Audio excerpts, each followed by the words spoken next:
Salut à tous, Dimitri, CryptoParadise.consulting, ravi de vous retrouver aujourd'hui en ce samedi 13 avril, un jour très spécial pour le Liberland. Donc aujourd'hui, ça fait bien longtemps que je ne vous ai pas parlé du Liberland. Je vais vous faire un petit point sur ce qui s'est passé depuis les derniers événements que j'avais relatés. La dernière fois que je vous ai parlé du Liberland, c'était lors de mon voyage au Mexique, à Anarcapulco, puisque j'étais là-bas avec des membres du Liberland, du gouvernement du Liberland.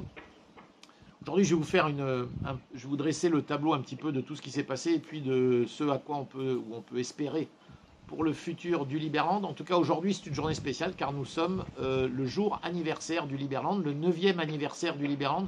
C'est-à-dire que c'est en ce 13 avril 2015 que Vít Jedlička, le président du Liberland, avait déclaré l'existence du Liberland en plantant le drapeau là-bas, et c'était donc il y a 9 ans.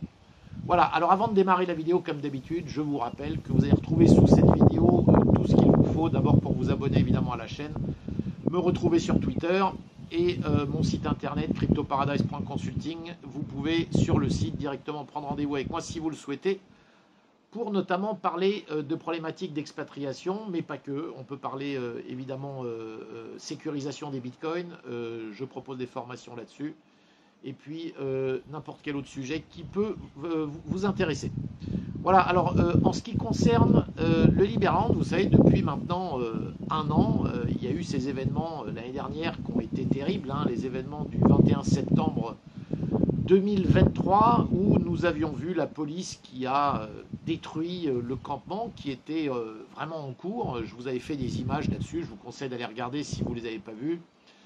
La police croate ayant en quelques heures détruit le travail de plusieurs semaines, ce qui a été un moment très dur et ce qui a lancé cette ère dans laquelle nous sommes encore malheureusement, une ère dans laquelle les choses sont encore, on est encore dans des sables mouvants. C'est-à-dire que depuis maintenant plusieurs mois, il y a des colons qui sont sur place, notamment mon fils d'ailleurs, à qui je rends hommage ici dans cette vidéo pour sa persévérance à être resté là-bas coûte que coûte, et malgré l'hiver qui quand même a été parfois un peu rude.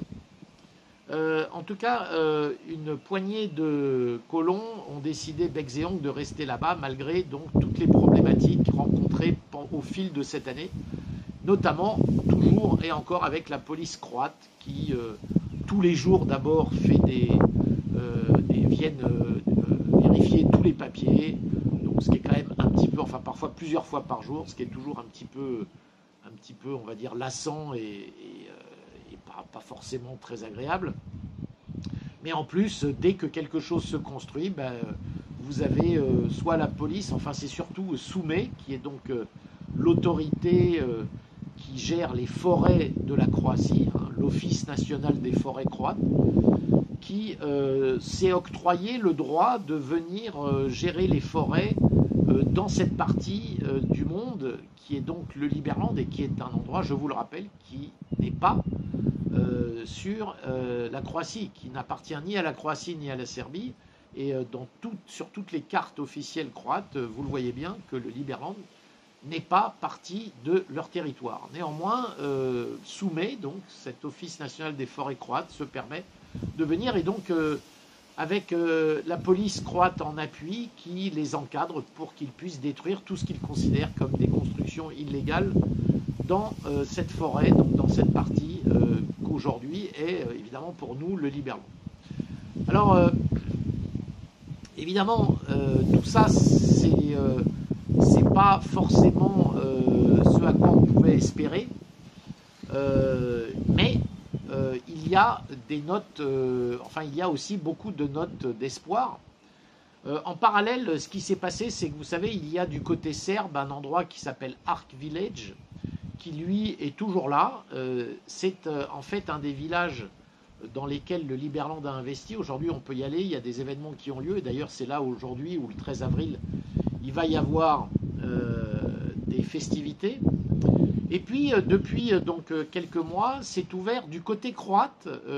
Un souhait que d'ailleurs j'avais moi-même formulé lorsque j'avais quitté le Liberland l'année dernière, qui était d'avoir aussi un endroit en Croatie, parce que le problème de la Serbie, c'est que comme c'est pas dans l'Union européenne, les passages entre la Serbie et la Croatie sont toujours très ennuyeux, on peut y perdre beaucoup de temps à la frontière, alors que, alors que du côté croate, évidemment, on accède directement au Liberland, je dirais, sans passer par aucun poste frontière, même si la police contrôle à l'entrée du Liberland lui-même, mais c'est pas vraiment un poste frontière, hein, même si ça pourrait y ressembler.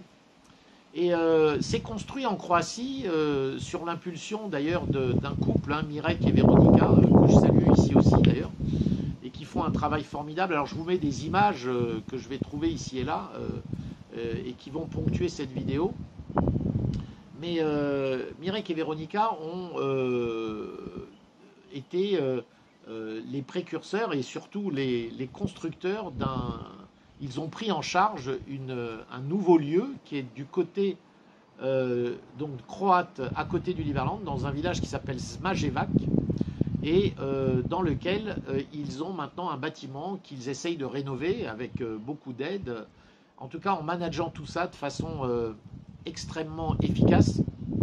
Et moi-même d'ailleurs, j'ai décidé de les aider puisque j'ai... disons, non pas investi, mais disons que je vais être locataire d'une pièce là-bas. Et d'ailleurs, je vais moi-même y séjourner à la fin du mois de mai, début du mois de juin.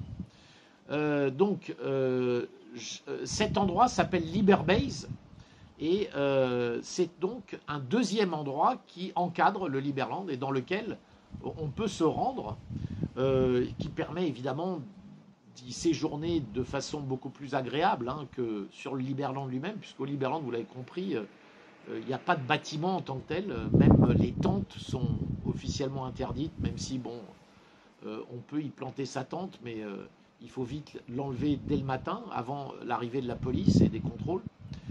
Donc voilà pour l'aspect, on va dire, pratique de ce qui se passe au Liberland et autour. Et donc, je vous le répète, je serai moi-même au Liberland, je serai le 31 mai précisément. Je retourne là-bas et j'y passerai, je pense, une petite semaine avec pour base cette chambre que j'espère pouvoir habiter à Liberbase, donc dans ce village de Zmajevac qui juxtapose le Liberland. Voilà, maintenant, sur d'autres accomplissements, quand même, alors là, pour le coup, assez importants, il y a l'aspect blockchain. Et vous savez, le Liberland, c'est un pays dont tout le gouvernement sera sur la blockchain. Toutes les lois vont être prises sur la blockchain et les systèmes de vote se fait grâce à une crypto-monnaie qui s'appelle le LLM. Alors, il y a deux crypto-monnaies du Liberland. Et le LLM, qui est le Liberland Merit, qui est donc la monnaie qui vous permet de voter, qui vous donne des droits de vote. Lorsque vous êtes citoyen du Liberland, on vous octroie des LLM. Et il vous faut aujourd'hui 5000 LLM pour devenir citoyen. Le LLM n'est pas encore coté. En revanche, il y a une deuxième crypto-monnaie. Vous allez me dire pourquoi deux cryptos pour le Liberland? Eh bien parce que, même si moi je ne suis pas un grand fan, vous le savez, des autres crypto-monnaies que le Bitcoin, il a fallu néanmoins pour faire fonctionner la blockchain du Liberland, il faut une crypto. Et puis ça ne pouvait pas être le LLM qui, lui, est une monnaie qui vraiment sert directement au droit de vote. Plus vous avez de mérite et plus vous avez de droits de vote. Et donc, pour faire fonctionner la blockchain, un petit peu comme le Solana qui fait fonctionner la blockchain Solana, ou Ethereum qui fait fonctionner l'Ether qui fait fonctionner la blockchain Ethereum, eh bien, le LLD, lui, c'est le Liberland Dollar, c'est celui qui va faire fonctionner la blockchain du Liberland. Et donc, le LLD, lui, par contre, a été lancé sur les exchanges il y a maintenant presque un mois, 3 semaines, un mois. Et le cours du LLD se porte plutôt bien, puisque le LLD qui était donné par le gouvernement pour $1 jusqu'au lancement, aujourd'hui, vaut pratiquement $3, enfin entre $2,50 et $3. Alors évidemment, ce n'est pas des volumes très gros. Aujourd'hui, vous pouvez aller sur CoinStore, qui est un exchange sur lequel vous pouvez changer des LLD, mais très bientôt, vous allez pouvoir le faire sur des échanges décentralisés. Alors je ne saurais vous dire lesquels aujourd'hui, mais ça vient dans les semaines qui viennent. Voilà, donc ça c'est un gros pas de franchi, on peut dire. Et ça permet, je dirais, au Liberland d'exister maintenant juridiquement et d'exister surtout dans son organisation sur la blockchain. Ça c'est quand même un pas de géant, un pas très important pour le Liberland. Maintenant, je terminerai en vous disant à quoi s'attendre pour le futur. Et bien là, franchement, c'est le grand point d'interrogation et c'est évidemment la grande incertitude. Il y a énormément de points compliqués aujourd'hui. Il y a des membres éminents du gouvernement qui ont été bannis de la Croatie. Les Croates prennent des mesures unilatérales qui sont assez sévères pour certains. Bon, j'ose espérer qu'il ne m'arrivera rien quand je serai là-bas, mais il y a eu quand même, certains ont vécu des aventures pas très drôles, en tout cas avec des bannissements du territoire de la Croatie, certains pour 5 ans, d'autres pour 3 ans. Donc ça, c'est des choses qui malheureusement sont encore en cours. Donc à quoi s'attendre pour l'avenir? Bien, c'est très très incertain. Il n'y a pas réellement d'évolution du point de vue des autorités croates. Alors, on a envie que cette année soit l'année où on va pouvoir construire des choses sur le Liberland. Il y a tactiquement des choses à faire peut-être. Vous savez, il y a une île à côté du Liberland, enfin qui est sur le Liberland, mais il y a une petite île qui est Liberty Island, alors sur laquelle les policiers ont beaucoup de mal à accéder. Donc là-dessus, on pourrait peut-être construire des choses comme des bâtiments sur pilotis. Le problème étant qu'une grande partie du Liberland se retrouve noyée sous les eaux à certaines époques de l'année, notamment en hiver. Donc vous voyez, les choses ne sont pas simples. Évidemment, pour pouvoir s'y installer durablement, il faudrait que le Liberland soit reconnu. Alors aujourd'hui, on est proche d'une reconnaissance par quelques pays. L'Argentine, vous le savez, dont le nouveau président, Javier Milei, est un Liberlandais convaincu, pourrait être un pays qui reconnaisse le Liberland dans les semaines ou les mois qui viennent. Le Salvador, avec qui nous avons des bonnes relations, mais qui n'a pas officiellement reconnu le Liberland comme pays. Il y a le Somaliland, qui est une entité qui elle-même est un pays qui lui-même n'a pas été réellement reconnu et qui est un peu une sécession de la Somalie. Un pays, je sais que ça peut sembler, ça peut faire sourire comme endroit, mais le Somaliland est un pays beaucoup plus stable que la Somalie et que les pays qui l'entourent. Et aujourd'hui, le Somaliland a des vraies relations avec le Liberland, est prêt à le reconnaître, bien sûr, mais le problème, c'est que le Somaliland n'est pas un pays en tant que tel reconnu. Voilà, donc il y a des évolutions sur ces sujets-là.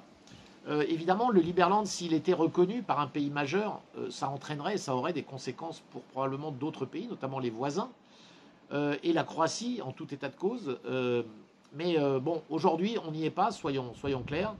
Et donc l'avenir du Liberland est encore très très incertain de tous ces points de vue-là, même si d'un point de vue existence virtuelle, ça s'affirme de plus en plus. C'est l'existence réelle qui, elle, pose toujours problème. Ce territoire, c'est bien compliqué de s'y installer encore aujourd'hui. Voilà, on ne va pas se mentir. C'est pas encore la folie, même si donc cet été, et puis évidemment là commence la belle saison. On a des festivités aujourd'hui qui auront lieu au Liberland. Et puis toute la période qui s'ouvre, probablement jusqu'à septembre-octobre, donc toute la belle saison, va être une période où on va voir de plus en plus de gens qui vont vouloir y passer, peut-être pour certains s'y installer à nouveau comme l'année dernière. La question va être de savoir comment vont réagir les autorités. Encore une fois, nous allons suivre ça de près. Alors voilà pour ce petit point sur le Liberland. N'hésitez pas à liker cette vidéo. Et puis on se retrouve pour une prochaine vidéo très bientôt.